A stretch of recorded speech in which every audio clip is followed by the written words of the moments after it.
Are you able to see the screen?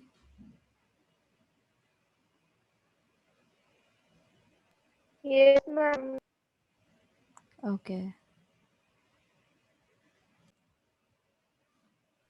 Good morning, ma'am. Good morning. If you have any problem regarding yesterday's topic, you can ask. अगर कल के topic से related कोई भी दिक्कत आई तो आप लोग पूछ सकते हैं. No, ma'am. क्लियर है? Yes, ma'am.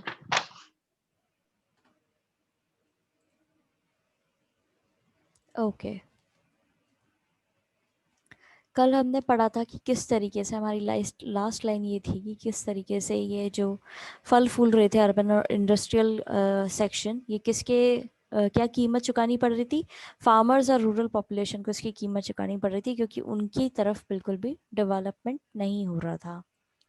अब बाकी जो थॉट्स थे लोगों के वो ये थे कि ये जो एकदम से चेंजेस आए हैं इंडस्ट्रियल प्रोडक्शन में, इसके बावजूद भी हम अपने ये जो साइकिल है पॉवर्टी की, गरीबी जो चल रही है, उससे हम अभी भी भाग नहीं पाए हैं. उसे आप छोड़ नहीं सकते, उसको आप इग्नोर नहीं कर सकते. और इनके कई बार बहस होती थी इंडियन प्लानिंग को लेकर के कि यहाँ पर एक एग्रेरियन स्ट्रेटेजी है जिससे आप प्रोडक्शन ऑफ फूड ग्रेन्स, यानी कि फूड ग्रेन्स जो है आप उनका प्रोडक्शन बहुत अच्छे लेवल पे ले जाके कर सकते हैं. स्टेट जो है वो कई सारे रिफॉर्म्स कर रही थी और कानून बना रही थी.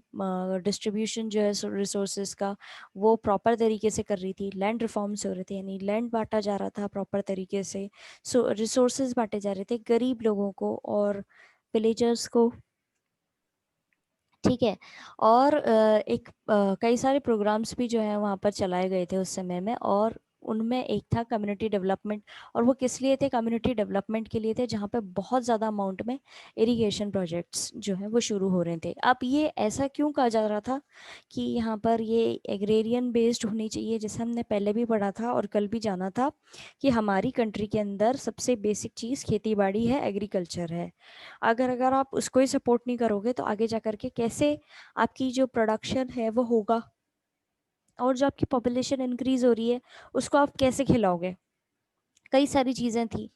और सिर्फ जो व्यापार हो रहा था अच्छा, वो इंडस्ट्रियलाइजेशन में हो रहा था, यानी उसी में डेवलपमेंट हो रहा था अच्छा, और कहीं पे कुछ हो नहीं रहा था. इसी चीज़ को लेकर के बार बार अलग अलग तरह से लोग बाग जो हैं वो पॉइंट्स रेस करेंगे आने वाले पैराग्राफ के अंदर. कुछ अपनी बात रखने के लिए कोई और एविडेंस देंगे किसी और चीज़ का. सब अपनी अपनी बात के पीछे एक वैलिड पॉइंट रखेंगे. ठीक है. अब हम इसको लाइन टू लाइन पढ़ेंगे. Others thought that without a drastic increase in industrial production, there could be no escape from the cycle of poverty. कुछ लोगों का मानना ये था कि बिना एकदम से इंक्रीज आए, बिना एकदम से चेंजेस लाए इंडस्ट्रियल प्रोडक्शन के, आप गरीबी नहीं हटा सकते. अब इनका ये इस चीज़ को कहने का क्या मतलब क्या बेसिस था? वो ये था कि अगर आप इंडस्ट्रीज ज़्यादा से ज़्यादा सेटअप करते हैं तो ज़्यादा से ज़्यादा लोगों को काम मिलेगा, और उससे काम मिलेगा तो उनकी गरीबी हटेगी. ये इनका पॉइंट था. They argued that Indian planning did have an agrarian strategy to boost the production of food grains. और ये बहस कर रहे थे कि इंडियन प्लानिंग के अंदर एक एग्रेरियन स्ट्रेटजी है जिससे क्या होगा, हमारा जो फूड प्रोडक्शन है यानी ग्रेन्स जो है उसका उत्पादन ज़्यादा होगा, उसमें ज़्यादा प्रोडक्शन होगा. The state made laws for land reforms. अब स्टेट ने क्या किया? लैंड रिफॉर्म्स के लिए कानून बनाए गए. डिस्ट्रीब्यूशन ऑफ रिसोर्सेज के लिए कानून बनाए गए गरीबों के बीच में, और विलेजेस में रहते थे उनके लिए. इससे क्या होना था? इससे ये फ़ायदा होना था कि स्टेट अगर कानून बना देती तो वो कानून गवर्नमेंट की तरफ से भी था, और स्टेट मतलब वही बात है, स्टेट और गवर्नमेंट एक ही चीज़ है, तो वो मानना ही पड़ेगा आपको. और सारे जो पैसे वाले लोग थे उनके पास में थे लैंड्स, जैसे हमने पहले भी जाना था ज़मींदारी सिस्टम बहुत ज़्यादा चला है हमारे देश के अंदर, तो उनके पास में थी ज़मीनें. गरीब किसानों के पास में थी नहीं। तो लैंड रिफॉर्म डिस्ट्रीब्यूशन जो था, लैंड रिफॉर्म जो था, उसमें उनको ज़मीनें भी मिलनी थी, और जो ये रिसोर्सेज होते हैं, जैसे कि पानी, इरिगेशन के लिए आपको पानी की ज़रूरत होती है। और पहले के ज़माने में तो अलग अलग नीतियाँ अपना रखी थी लोगों ने, कि भाई इस कुएं से पानी सिर्फ हम लेंगे, उस तालाब में सिर्फ हम जा सकते हैं। इस तरह की बहुत ही बैकवर्ड सोच रखने वाले लोगों की ये नीति थी। ठीक है, तो उसका भी ये प्रॉपर डिस्ट्रीब्यूशन करने वाले थे, ये इसके लिए इन्होंने कानून बना दिया था। It also proposed programs of community development and spent large sums on irrigation project। अब इन्होंने ऐसे प्रोग्राम भी रखे थे कम्युनिटी डेवलपमेंट के लिए, यानी पूरी कम्युनिटी का डेवलपमेंट हो, और उसमें ज़्यादा अमाउंट ये लोग स्पेंड करने वाले थे इरिगेशन प्रोजेक्ट्स पर। ठीक है, the failure was not that of the policy but it's non implementation. अब कमी कहाँ पड़ रही थी? प्रोजेक्ट बनाए जा रहे थे, कई सारे प्रोग्राम्स बनाए जा रहे थे, पॉलिसीज बन रही थी, कानून बनाए जा रहे थे, लेकिन दिक्कत कहाँ आ रही थी? फिर भी जो है एक अच्छा आउटकम क्यों नहीं मिल रहा था, रिजल्ट क्यों नहीं मिल रहा था? इतने सारे एफर्ट्स लगा रहे थे ये, फिर भी उसका कारण था नॉन इम्प्लीमेंटेशन। कि कानून तो बन रहे थे, चीजें बन रही थी, प्रोग्राम बन रहे थे, सब बन रहा था, लेकिन उसको इम्प्लीमेंट नहीं कर रहे थे, लागू ही नहीं कर रहे थे प्रॉपरली। और ऐसा क्यों हो रहा था? Because the land owning classes had lot of social and political powers. अब ऐसा इसलिए हो रहा था, जो बड़े जमींदार हुआ करते थे उस जमाने में, जो जिनके पास में लैंड्स थे, जमीनें बहुत ज्यादा थी, उस उनके पास में बहुत ज़्यादा पावर्स थी, पॉलिटिकल पावर्स भी बहुत ज़्यादा थी और सोशल पावर्स भी ज़्यादा थी। सामाजिक तौर से और राजनीतिक तौर से, दोनों ही तरीके से वो बहुत ज़्यादा पावरफुल थे। अब आप इसका एक एग्जांपल आज के ज़माने में भी ले सकते हैं, ये बहुत ही कॉमन चीज़ है, हालांकि आपको रिटन में कहीं आपको ये देखने को नहीं मिलेगा, लेकिन आपने एक्सपीरियंस ज़रूर किया होगा, या एक्सपीरियंस नहीं तो आपने सुना ज़रूर होगा, कि जिसके पास में पैसा होता है उसकी चीज़ें ज़्यादा आसान हो जाती हैं। अब इसका एक एग्जांपल मैं देना चाहूँगी हॉस्पिटल से रिलेटेड। आप एक प्राइवेट हॉस्पिटल में जाइए, ठीक है, और वहाँ पर आप अपना इलाज करवाइए, और एक चीज़ जो है, आप गवर्नमेंट हॉस्पिटल में जाके अपना इलाज करवाइए। ज़्यादा सुविधाएं आपको प्राइवेट हॉस्पिटल में मिलेगी, क्योंकि आप पैसे पे कर रहे हैं। ठीक है, और गवर्नमेंट हॉस्पिटल में आपको प्रॉपर लाइन में लगना पड़ेगा, वहाँ बैठने के लिए भी कई बार सीटें कम पड़ जाती हैं, लाइन में खड़े रहते हैं, और काफ़ी देर बाद डॉक्टर आता है, फिर डॉक्टर देखता है, क्योंकि डॉक्टर भी कई बार अपने प्राइवेट क्लिनिक पे, जो कि अलाउ नहीं है, लेकिन प्राइवेट क्लिनिक पे वो अपना काम करता रहता है। ठीक है, ये तो हो गया पैसे को लेकर के। अब है सामाजिक पार्स, सोशल पार्स जो होती हैं, या पॉलिटिकल पार्स जो होती हैं, उसका एक एग्जांपल लेना चाहेंगे। अपने जो ये बिहार है, ठीक है, वहाँ के एक नेता रहे हैं लालू प्रसाद यादव, आपने अगर नाम सुना हो तो। सुना है आपने Yes, नाम? ma'am. हाँ, तो उनके कई Yes, सारे, ma'am. Yes, ma'am. पता नहीं कई दर्जन बच्चे, 1 दर्जन बच्चे हैं, 11-12 बच्चे हैं। उनमें से कई जो हैं, जो लड़के हैं, एक लड़का, पता नहीं 2 लड़के जो हैं, प्रॉपर फैक्ट्स और फिगर्स मैं नहीं क्लियर कर पा रही हूँ अभी, आपको थोड़ा सा एक रफ आइडिया दे रही हूँ, कि वहाँ पे जो उनका लड़का है, उसका क्रिकेट एकेडमी में अच्छे से हो गया, ठीक है, एडमिशन हो गया, और वो क्रिकेट भी खेल रहा है, पहले डिस्ट्रिक्ट लेवल पे, उसके बाद स्टेट लेवल पे, फिर नेशनल लेवल पे भी आई गया। तो ये सब कैसे हो पाया? क्योंकि वो लालू प्रसाद यादव का बेटा है, इसलिए हो पाया, क्योंकि वो नेता का बेटा है, और नेता का बेटा जो है, उसको पॉलिटिकली सपोर्ट तो मिलता ही है ना, और सामाजिक सपोर्ट भी मिलता है, क्योंकि वो पावरफुल होता है। तो यहाँ पर भी इसी तरह का एक एग्जाम्पल जो है, एग्जाम्पल तो क्या, यहाँ पे भी यही बात बोली जा रही है, कि ये लोग पॉलिसीज और ये सब चीज़ें तो बना रहे थे, और ये जो बन रही थी, ये किसके खिलाफ बन रही थी? इनडायरेक्टली देखा जाए तो लैंड ओनर्स के खिलाफ बन रही थी। और इसी वजह से यहाँ पर इनको इम्प्लीमेंट नहीं करवा पा रहे थे ये लोग प्रॉपरली, क्योंकि वो अपनी ज़मीनें देना नहीं चाहते थे, अपने रिसोर्सेज देना नहीं चाहते थे, क्योंकि उनकी सोच तो आपको पता ही है ना, कि किस तरह की सोच रही है उनकी पहले भी। अपने से नीचे को ऊपर उठते हुए देखना नहीं चाह रहे थे, वो चाह रहे थे कि इक्वली ट्रीट क्यों करें, हम पैसे वाले हैं, हमारे पास पॉलिटिकल पावर ज़्यादा है, हम लीडर्स को सपोर्ट करते हैं, पॉलिटिकल पार्टीज के अंदर हम फंडिंग करते हैं, तो इस तरह की चीजें हो रही थी, इसीलिए इम्प्लीमेंट नहीं हो पा रहा था। अब ये तो रही पुराने जमाने की बात, लेकिन आज के जमाने में भी हमारे यहाँ पर आपको इस तरह के एग्जाम्पल्स देखने के लिए मिल जाएंगे कि एक आम आदमी का बच्चा, यानी कि एक मिडिल क्लास फैमिली का बच्चा जो है, उसके लिए बहुत ही सीमित अमाउंट में आपको मिलेंगी अपॉर्चुनिटीज देखने को। और वहीं एक आप अगर पॉलिटिकल पार्टी से बेस्ड हैं, व्यक्ति हैं, पॉलिटिकल सपोर्ट आपको है, तो वहाँ थोड़ी सी चीज़ें जो है इजी हो जाती हैं, स्मूथली काम करती हैं वहाँ पर। और वो इसीलिए करती क्योंकि पॉलिटिकल पावर है और सोशल पावर है, दोनों है, इसीलिए। Besides, they also argue that even if the government had spent more money on agriculture, it would not have solved the massive problem of rural poverty. अब यहाँ पर सोशल और पॉलिटिकल पावर के कारण इम्प्लीमेंटेशन नहीं हो पा रहा है, वो तो हमने जाना ही। इसके अलावा वहाँ पर ये भी बहस छिड़ी हुई थी कि सरकार अगर बहुत ज़्यादा पैसा एग्रीकल्चर पर खर्च करती है तो भी हमारे यहाँ जो रूरल पॉवर्टी है वो ख़त्म नहीं होगी। जो बहुत बड़ी प्रॉब्लम हमारे सामने है रूरल पॉवर्टी की, वो फिनिश नहीं होगी, भले ही हम कितना ही एग्रीकल्चर पे खर्चा करते हैं। तो इस तरह की चीज़ें जो है उस ज़माने के अंदर उठ रही थी, अलग अलग पॉइंट्स रखे जा रहे थे सबके द्वारा, सब अपने अपने अलग अलग उनकी सोच थी, उस वजह से यहाँ पर ये चीज़ें हो रही थी। ठीक है, अलग अलग पॉइंट्स उठ रहे थे, अलग अलग तरीके से क्रिटिसाइज किया जा रहा था उनकी पॉलिसीज़ को। कुछ तो इम्प्लीमेंट नहीं हो पा रही थी, और कुछ अगर इम्प्लीमेंट कराने के लिए बना भी दें तो उसको फॉलो अप नहीं किया जा रहा था। इस पैराग्राफ के अंदर अगर आपको कोई भी दिक्कत आई है तो आप लोग पूछ सकते हैं। No, ma'am. सब कुछ क्लियर No, है? ma'am. Yes, ma'am. It's clear. Speed ज़्यादा जल्दी तो नहीं? Yes, ma'am.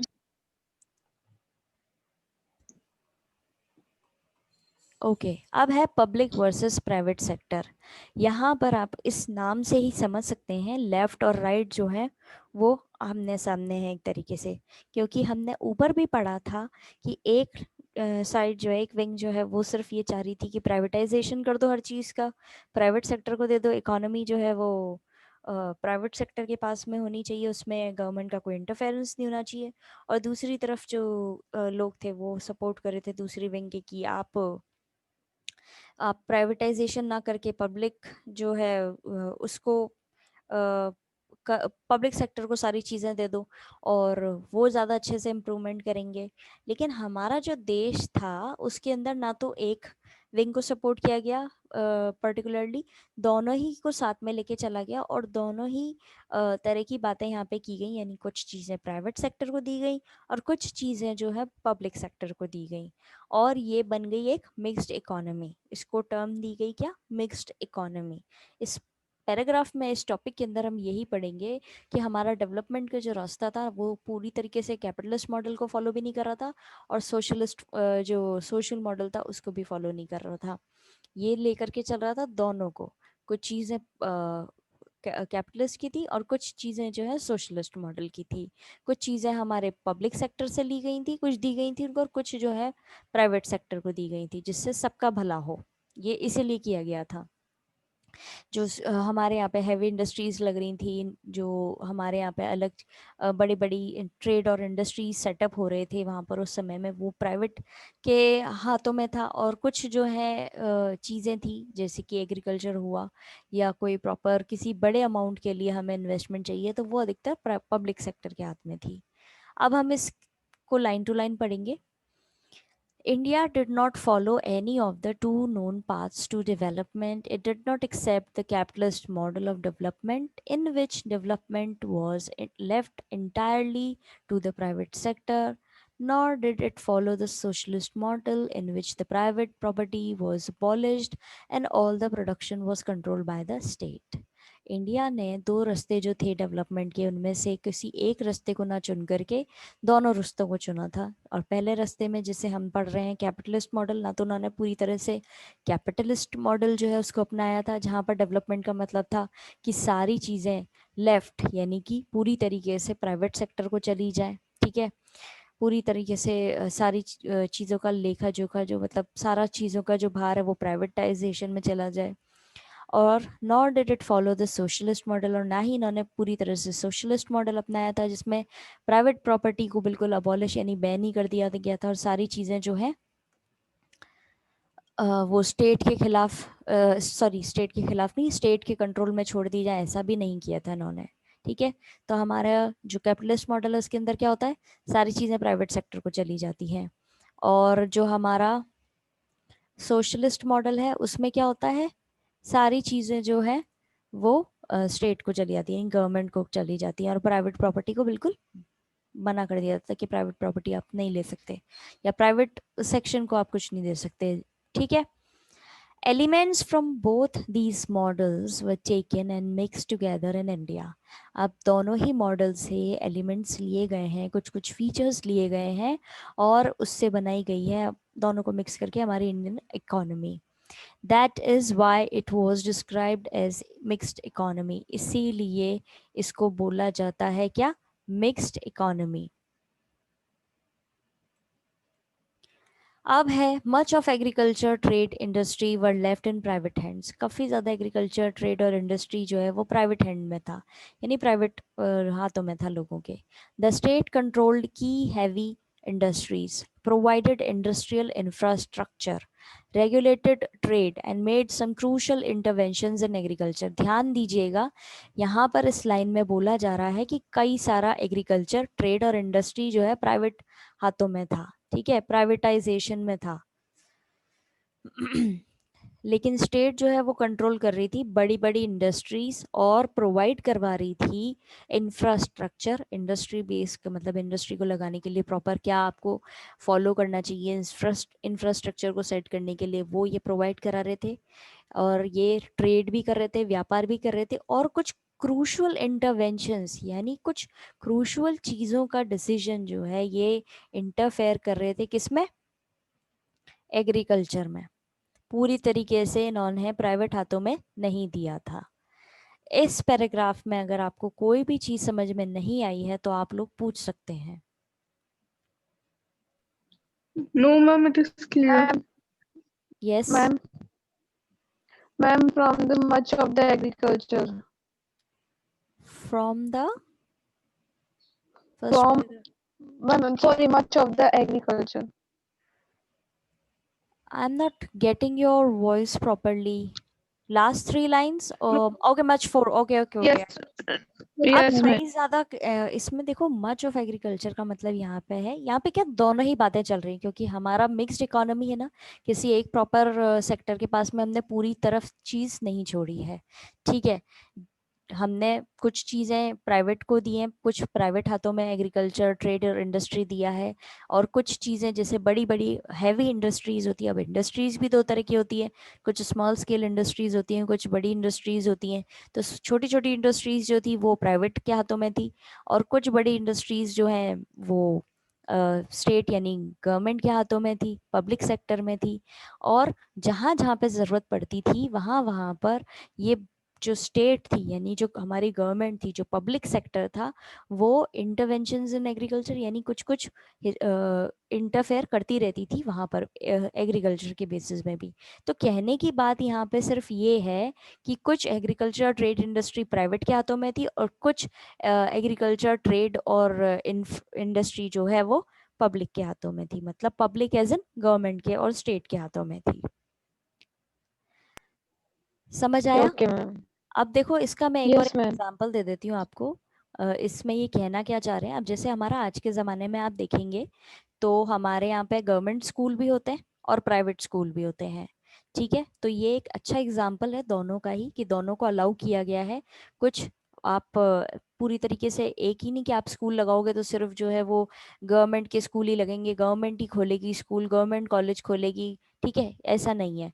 गवर्नमेंट को जो खोलना है वो अपने तरीके से खोलेगी, अच्छे लेवल पे खोलेगी, बड़े लेवल पे खोलेगी, और बाकी जो है प्राइवेट सेक्टर जो है वो भी खोल सकते हैं। हालांकि ये चीज़ आजकल देखने को मिल रही है आपको बहुत ही कॉमन कि प्राइवेट स्कूल ज़्यादा हैं कंपैरेटिवली टू गवर्नमेंट स्कूल। ठीक है, लेकिन उस ज़माने में ये चीज़ थोड़ी सी इस तरीके से नहीं थी। वहाँ पर गवर्नमेंट का रोल जो है वो ज़्यादा बड़े लेवल पे होता था, और प्राइवेट का जो रोल था वो थोड़े कम लेवल पे था क्योंकि उनको बहुत सारे जो अपने लाइसेंस वगैरह होते हैं और प्रॉपर जो एक गाइडलाइन दी हुई है उसको फॉलो करके करना होता था।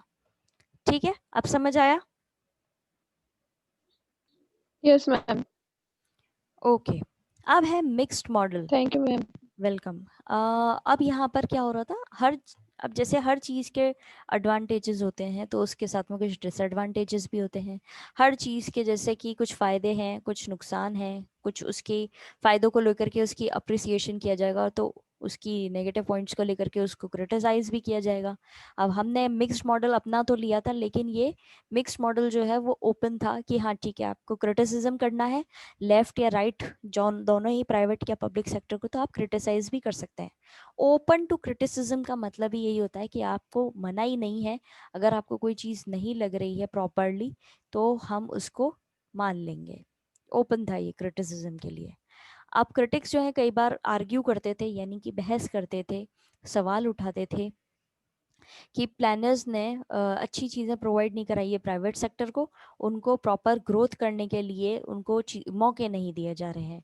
और कई बार ये भी बातें उठती थी कि पब्लिक सेक्टर जो है वो बहुत ज़्यादा फैल गया है, ठीक है, और लोगों के इंटरेस्ट में मतलब सॉरी, पब्लिक सेक्टर ज़्यादा फैल गया है और वो प्राइवेट सेक्टर के बीच में बाधा लेकर के आ रहा है, प्रॉब्लम लेके आ रहा है, ऑब्स्टेकल क्रिएट कर रहा है, जिससे प्राइवेट सेक्टर पूरी तरीके से ग्रो नहीं कर पाए।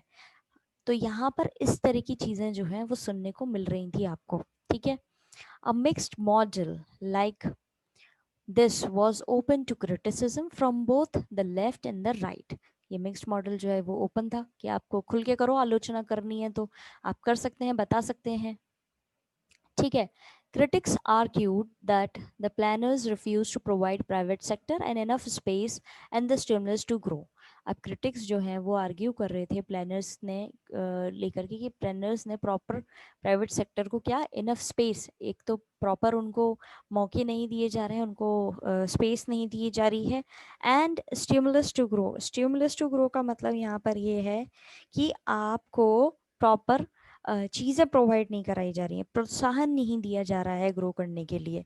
अगर आप कोई चीज़ इस्टेब्लिश करना भी चाह रहे हो तो वो उनकी तरफ से सपोर्ट नहीं मिल रहा है। हालांकि आज के ज़माने में आप देखेंगे तो इस तरह की चीज़ें बहुत ही कॉमन है। बड़े बड़े जैसे कॉलेज देखेंगे गवर्नमेंट सेक्टर के, पहले तो सिर्फ गवर्नमेंट सेक्टर के कॉलेजेस बड़े हुआ करते थे, लेकिन आज जो है वो प्राइवेट सेक्टर के भी बड़े कॉलेजेस हैं, बहुत ही वास्ट एकर्स में, मैनी एकर्स में फैले हुए हैं।